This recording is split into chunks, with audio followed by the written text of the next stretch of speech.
There's not a city in America that you can live in right now where if you're working full-time at minimum wage, you can afford rents at the fair market rate. What we're seeing is that people are paying like 50% of their income towards just their housing, and that means that other basic needs like transportation, healthcare, food, clothing can't be met. And that leaves them very vulnerable. If one hardship that happens, they're in a situation where they're facing homelessness. Homelessness is looked at as a disease. People do not like to see the homeless person on the side of the street with a sign. They think they should be working. But most times there's something else going on that is causing them not to work. So here at Hartford Winter Haven, we get to the bottom of what's really going on.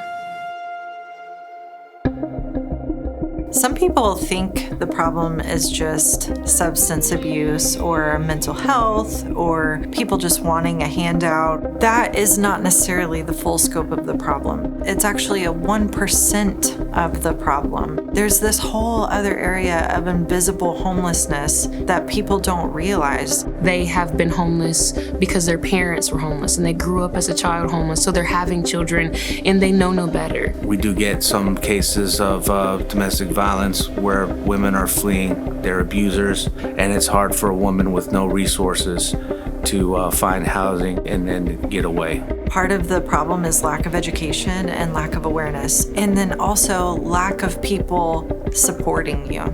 And even if you were to stick them in a home today, the reality is without someone walking alongside of them, they would not know how to function in a home. All they've known is how to survive. Within the area of homelessness, there are different populations. We've just latched on to being a city that says that we're not going to tolerate children experiencing homelessness. So family homelessness is something that is the population that we're targeting. What we do is we look at where a person is from a holistic standpoint. So we're talking housing, employment, income, spiritual well-being, community, mental health, and substance abuse. A lot of times I get people here that come in and they're in a desperate situation, and they're usually tensed up and they're stressed out. When they walk through that door, what they're looking for is someone to listen to their story. So that's the first thing that we do. It's a lot about assessing where people are at, where their needs are, how we can help them out. I like to think of it as the best place to be on the worst day of your life, because here at Hartford Winter Haven, we're a family. The way that we can come alongside of them and make them know that they're not only wanted, but needed is important. Oftentimes they come in and they're just looking for a better job. They need more money. They don't necessarily need that money from us. They want to earn it themselves. And so what we're able to do is connect them to better employment sometimes.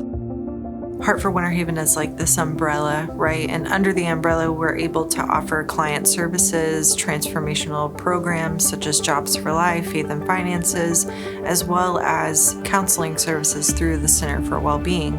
We have a house for college-aged male students experiencing homelessness. It's a program, so we have rules, we have chores, we help them get set up for success, getting back into society with jobs, furthering their education if they need to, finding housing. We offer mental health counseling. It's a place where they can actually grow. There is genuinely like so much happening all the time here.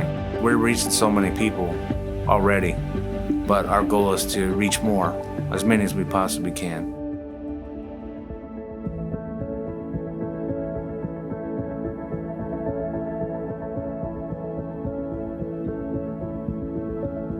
I think society views homelessness as a problem that's unsolvable, and they just don't know where to start or what to do, so it gets kind of pushed under the rug. Homelessness is not an unsolvable problem. There are other organizations that have reached a functional zero in their area. There are also hundreds of other communities that have had a measurable reduction in their homeless population through certain methodologies, and we're just using those same methods. We've seen that they work. So if you have the same passion that we do for helping homeless people, there are many ways you can give. You can give your time, you can give your energy, your prayers, money. You might just be surprised what a difference it would make in the lives of these folks. Hartford Winter Haven just needs a lot of support. We need a community that wants to be involved, that wants to see the families in their neighborhood succeeding. It takes all hands on deck, but we can absolutely do this. We definitely can solve this. One person at a time, one family at a time, one partner at a time.